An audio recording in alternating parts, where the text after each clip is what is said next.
Martial আর্টের মঞ্চ এবার ঢাকায়। লড়াই নয়, এ এক শৈল্পিক যুদ্ধ। প্রথমবারের মতো বাংলাদেশে বসছে আন্তর্জাতিক মুয়ে থাই টুর্নামেন্ট। প্রস্তুত যোদ্ধারা, প্রস্তুত মঞ্চ।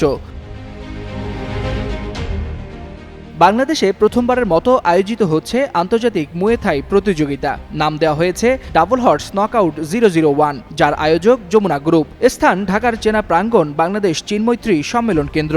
আর এটা ওটা না, কাপড় ধোয়ার একটাই সলিউশন, চাকা অল ইন ওয়ান। শুক্রবার বিকেল ৩টায় উদ্বোধন হতে যাচ্ছে এই টুর্নামেন্টের। দর্শক সারিতে বসতে টিকিট বিক্রি হচ্ছে মাত্র ৬০০ টাকায়, যা পাওয়া যাচ্ছে অনলাইনে টিকিফাই প্ল্যাটফর্মে। তবে শিক্ষার্থীদের জন্য থাকছে বিশেষ ছাড়। ভয়কে বুকে আর সাহসকে সঙ্গী করে মঞ্চে নামছেন ৩৪ জন ফাইটার। বাংলাদেশের ২৭, ভারতের ৩ আর থাইল্যান্ড ও কিরগিজস্তানের ২ জন করে খেলোয়াড় লড়বেন মোট ১৭টি ফাইটে। নারী ফাইটারদের অংশগ্রহণেও থাকছে সম্মানজনক উপস্থিতি। একটি লড়াইয়ের মুখোমুখি হচ্ছেন ২ জন স্বাগতিক নারী যোদ্ধা।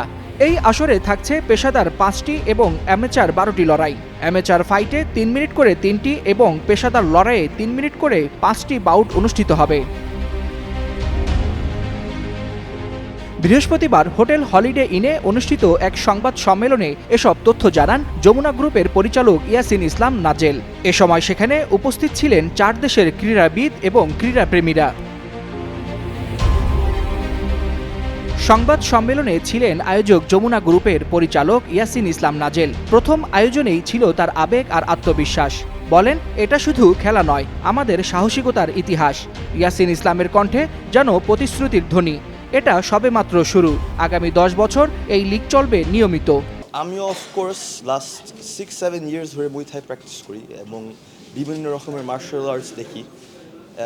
নাও ইজ দ্য টাইম যে বাংলাদেশে একটা প্ল্যাটফর্ম দরকার, যেখানে যত আমাদের বাংলাদেশের ট্যালেন্ট আছে, মুই থাই বলেন, কারাতি বলেন, জুডো বলেন, একটা প্ল্যাটফর্ম দরকার যেটা আমরা ওয়ার্ল্ড ওয়াইড স্টেজে আমরা দেখাতে পারি।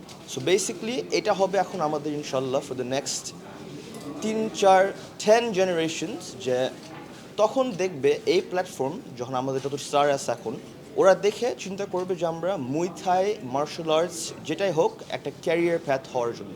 That is the reason why I want to open this platform. এই টুর্নামেন্ট শুধু মার্শাল আর্টের নয়, বরং সংস্কৃতির বন্ধন। সংবাদ সম্মেলনে কিরগিজ অতিথিরা উপহার দিয়েছেন তাদের ঐতিহ্যবাহী টুপি ও গাউন। বিনিময়ে তারা পাচ্ছেন সুদৃশ্য বিজয়ী বেল্ট। থাইল্যান্ড থেকে এসেছেন ৪ জন অভিজ্ঞ রেফারি, সঙ্গে এনেছেন 5টি বেল্ট, এক একটি যেন বিজয়ের মুকুট। ঢাকায় প্রথম আন্তর্জাতিক মুয়ে থাই প্রতিযোগিতা। এজন্য লড়াইয়ের নামে শান্তির উৎসব, যেখানে ঘাম ঝরে রক্ত নয়, যেখানে শক্তি আর শৈল্পিকতা থাকে একে অপরের সাথে। ওয়ালিউল হাসানাত, যুগান্তর নিউজ।